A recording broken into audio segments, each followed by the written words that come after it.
السلام علیکم دوستو، ویلکم ہے آپ سب کا۔ دوستو، میں اپنے کسی کام سے ایک جگہ جا رہا تھا، تو راستے میں مجھے پیاس لگی اور میں ایک دربار پر رکا۔ پانی پینے کے لیے میں دربار کے اندر گیا۔ وہاں میں نے نلکے سے پانی پیا۔ وہاں مجھے ایک بابا جی بیٹھے ہوئے دکھائی دے، تو میں اس بابا جی کے ساتھ بیٹھ گیا، گپ شپ کرنے لگا۔ تو بابا جی سے میں نے پوچھا کہ بابا جی، یہ دربار کس کی ہے، کس پیر کی ہے، کس ولی کی ہے؟ تو بابا جی نے مجھے ایک عجیب بات کہی کہ یہ دربار کسی پیر یا ولی کی نہیں، بلکہ یہ دربار ایک بادشاہ کی ہے۔ تو میں نے بابا جی سے اس بادشاہ کا تھوڑی سی وضاحت جاننے کی کوشش کی کہ بابا جی، اس کا کیا ایسا اچھائیاں تھی جس کی وجہ سے لوگوں نے بادشاہ کی دربار بنا دی؟ تو بابا نے مجھے کہا کہ بادشاہ ایک دن شکار کرنے کے لیے جنگل میں گیا۔ جنگل میں اس کو ایک ہرن دکھائی دیا۔ وہ ہرن کے پیچھے گیا۔ جاتے جاتے ہرن ایک بستی میں گھس گیا۔ وہاں پر کچھ غریب کسانوں کے بچے کھیل رہے تھے۔ بادشاہ نے جیسے ہی تیر ہرن کو مارنے کے لیے نکالا، وہ تیر ہرن کی بجائے ایک بچے کو لگ گیا۔ جب بادشاہ وہاں پہنچ کر دیکھا تو ہرن تو بھاگ چکا تھا، لیکن وہ تیر ایک بچے کو لگ گیا۔ بادشاہ بہت پریشان ہوا۔ اس نے اپنے جو ساتھ والے آدمی تھے ان کو بولا کہ اس کے گھر اطلاع کی جائے۔ تو بادشاہ کے آدمی گئے اس بچے کے ماں باپ کے پاس۔ تو وہ ماں باپ کا ایک اکیلا بیٹا تھا، اکلوتا بیٹا تھا۔ وہ رونے لگ گئے، پیٹنے لگ گئے۔ ابھی وہ آگے سے بادشاہ تھا، وہ اس کا کچھ بھی نہیں کر سکتے تھے، کیونکہ وہ چاہتا تو ان کو بھی مار دیتا۔ اس لیے وہ غریب تھے، اس لیے وہ چپ کر گئے۔ بادشاہ نے ان کو بولا کہ کل میرے دربار میں آنا، میں آپ کا فیصلہ کروں گا۔ تو وہ اور مزید ڈر گئے۔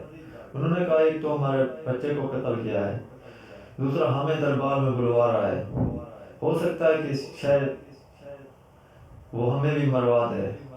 اس لیے وہ ڈر گئے۔ انہوں نے راتوں رات ہی اپنا گھر چھوڑ دیا۔ صبح ہوئی، جب بادشاہ نے اپنے آدمی ان کو بلانے کے لیے بھیجے، تو آدمی وہاں پہنچ کر دیکھا تو وہاں پر تو کچھ نہیں تھا۔ وہ اپنا گھر چھوڑ کر بھاگ چکے تھے۔ وہ واپس بادشاہ کے پاس آئے اور بادشاہ کو بتایا کہ وہ گھر تو خالی ہے، وہ تو کہیں بھاگ گئے ہیں۔ تو بادشاہ نے فوراً ہی ان کو تلاش کرنے کا حکم دیا۔ بادشاہ کے آدمی ان کو تلاش کرنے کے لیے نکل پڑے۔ بہت ہی تلاش کرنے کے بعد آخر کار انہیں وہ مل گئے اور وہ بادشاہ کے پاس لے آئے۔ تو بادشاہ نے بھاگنے کی وجہ پوچھی، تو انہوں نے بتایا کہ ہم ڈر گئے تھے کہیں آپ ہمیں قتل نہ کر دیں۔ تو بادشاہ نے ان کو تسلی دی، یقین دہانی کرائی کہ ایسا کچھ نہیں ہے، بلکہ میں تو آپ کا فیصلہ کرنے والا تھا۔ اس لیے ان کے دل کو تسلی ہوئی۔ بادشاہ نے ان کو پھر کل کا ٹائم دے دیا کہ کل میں آپ پنچایت لگاؤں گا اور آپ کا فیصلہ کروں گا۔ صبح ہو گئی، پنچایت کے ٹائم کے مطابق وہ پہنچ گئے وہاں۔ بادشاہ نے اپنے بیٹے کو کہا کہ سر پر بادشاہ والا تاج پہن کر تم پنچایت پہنچو۔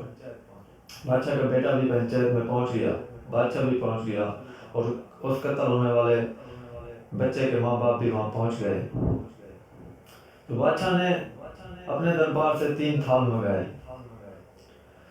پہلا تھال جب منگوایا تو کپڑا ہٹایا تو اس پر قرآن پاک رکھا ہوا تھا۔ بادشاہ نے قرآن پاک پر ہاتھ رکھ کر یہ کہا کہ میں نے آپ کا بچہ جان بوجھ کر نہیں مارا، اگر آپ چاہیں تو بدلہ لے سکتے ہیں، اور اگر آپ مجھے رضا الہی معاف کرنا چاہیں تو کر سکتے ہیں۔ پھر بادشاہ نے دوسرا تھال منگوایا، اس میں ایک خزانہ سے بھرا ہوا تھا تھال۔ تو بادشاہ نے بولا کہ آپ اپنے بیٹے کے قتل کے بدلے میں اگر ایک خزانہ لینا چاہیں تو لے سکتے ہیں۔ پھر بادشاہ نے تیسرا تھال منگوایا، اس میں تلوار رکھی ہوئی تھی۔ تو بادشاہ نے انہیں کہا یہ تلوار رکھی ہوئی ہے، اگر آپ اپنے بیٹے کا قتل کا بدلہ لینا چاہیں تو میرا بیٹا کھڑا ہوا ہے، اس کا سر قلم کر سکتے ہیں۔ عوام پریشان ہو گئی کہ بادشاہوں کا اتنی بات کر رہا ہے اور اپنے بیٹے کا سر قلم کرنے کے لیے کہہ رہا ہے. تو اس قتل ہونے والے باپ نے بادشاہ سے کچھ وقت مانگ لیا صلاح مشورہ کرنے کے لیے. بادشاہ نے اسے ٹائم دے دیا. وہ گیا اپنے رشتہ داروں کے پاس، ان سے صلاح مشورہ کیا. وہاں کچھ بزرگ آدمی بھی موجود تھے. انہوں نے اسے مشورہ دیا کہ آپ کا بیٹا تو قتل ہو گیا ہے، اب وہ واپس تو نہیں آنے والا. کسی نے کہا خزانہ لے لو، کسی نے کہا بادشاہ کے بیٹے کا سر قلم کر دو، کسی نے کہا کہ رضا الہی اسے معاف کر دو. وہاں ایک بہت ہی زیادہ بزرگ عمر کا آدمی بیٹھا ہوا تھا. اس نے مشورہ دیا کہ خزانہ لے کر تم کتنے دن کھاؤ گے؟ تمہارا بیٹا تو ویسے مر گیا ہے، وہ واپس نہیں آنے والا. اگر تم اس کے بیٹے کا سر قلم کر دو گے تو تمہیں کیا ملے گا؟ اولاد کا دار تھا تو پہلے سے ہی تمہیں پتہ ہے. لہٰذا میں یہی مشورہ دوں گا کہ آپ اسے رضا الہی معاف کر دیں.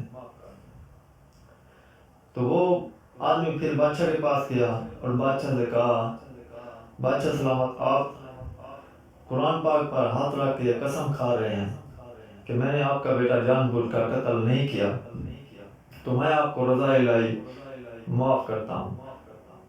بادشاہ نے کہا نہیں، خالی آپ کے معاف کرنے سے مجھے معافی نہیں ملے گی، اس بچے کی ماں کو بھی بلایا جائے. تو بچے کے باپ نے کہا جی اس کی کیا ضرورت ہے، میں نے جب کہہ دیا تو صحیح ہے. بادشاہ نے کہا نہیں، اس بچے پر جتنا آپ کا حق ہے اس سے کئی زیادہ اس کی ماں کا بھی حق ہے، میں اللہ کو کیا جواب دوں گا. تو بچے کی ماں کو بلایا گیا، وہ وہاں پہنچ گئی. بادشاہ نے پھر دوبارہ وہی سوال بچے کی ماں سے دہرائے کہ میں قرآن پاک پر ہاتھ رکھ کر قسم کھاتا ہوں کہ میں نے آپ کے بیٹے کو جان بوجھ کر قتل نہیں کیا، اگر آپ چاہیں تو مجھے رضا الہی معاف کر سکتی ہیں. پھر بادشاہ نے دوسرا تھال منگوایا خزانے والا، تو پھر کہا کہ اگر آپ اپنے بیٹے کے قتل کے بدلے میں یہ خزانہ لینا چاہیں تو لے سکتے ہیں. پھر بادشاہ نے تیسرا تھال منگوایا، اس میں تلوار تھی. بادشاہ نے پھر کہا کہ یہ تلوار رکھیے، اگر آپ اپنے بیٹے کے قتل کے بدلے میں میرے بیٹے کا سر قلم کرنا چاہیں تو کر سکتے ہیں. اس نے بھی کچھ وقت مانگ لیا صلاح مشورے کا. وہ گئی اپنی رشتہ داروں کے ساتھ صلاح مشورہ کیا. اس کے رشتہ داروں نے بھی وہی مشورہ دیا کہ آپ اسے رضا الہی معاف کر دیں، آپ کا بیٹا تو قتل ہو گیا ہے، اب وہ واپس آنے والا نہیں ہے. اور اوپر سے بادشاہ سلامت کہہ رہے ہیں کہ انہیں جان بوجھ کر نہیں مارا. وہ تو ان کی اچھائی ہے کہ وہ پھر بھی آپ سے پوچھ رہے ہیں، ورنہ کون بادشاہ کا کیا بگاڑ سکتا ہے؟ اگر وہ چاہیں تو ہمیں بھی قتل کر دیں، یہ تو ان کی اچھائی ہے، پھر بھی وہ ہمارا فیصلہ کر رہے ہیں، ہم سے پوچھ رہے ہیں. تو واپس بچے کی ماں واپس گئی بادشاہ کے پاس اور اسے بولا، بادشاہ سلامت، میں آپ کو اس قرآن پاک کے صدقے معاف کرتی ہوں. تو بادشاہ نے کہا نہیں، آپ نے مجھے معاف کر دیا، آپ کا بہت شکریہ، لیکن اس کے بدلے میں آپ کو کچھ دینا چاہتا ہوں. تو وہ بادشاہ کی کچھ زمین جو اگا رہے تھے اس میں ٹھیکے پر، تو وہ بھی بادشاہ نے ان کے نام کر دی اور وہ خزانے سے بھرا ہوا تھال بھی ان کو دے دیا. تو اسی وجہ سے بادشاہ کی اچھائیوں کی وجہ سے، اس کی سچائی کی وجہ سے کہ وہ اپنی جو عوام پر ظلم نہیں کرتا تھا، عوام سے محبت کرتا تھا، تو اسی اچھائی کی وجہ سے بادشاہ کی اس عوام نے یہاں پر دربار بنا دی. اب وہ یہاں پر منتیں دیتے ہیں اور ان کی منتیں بھی پوری ہو جاتی ہیں. تو یہ تھی چھوٹی سی سٹوری میرے ساتھ جو تھی، میں نے آپ لوگوں کے ساتھ شیئر کی ہے. اگر اچھی لگے تو آگے آپ شیئر کریں، اور اگر چینل پر نئے ہیں تو چینل کو سبسکرائب کر دیں، ویڈیو کو لائک کر دیں. ملیں گے انشاءاللہ اگلی ویڈیو میں. خدا حافظ.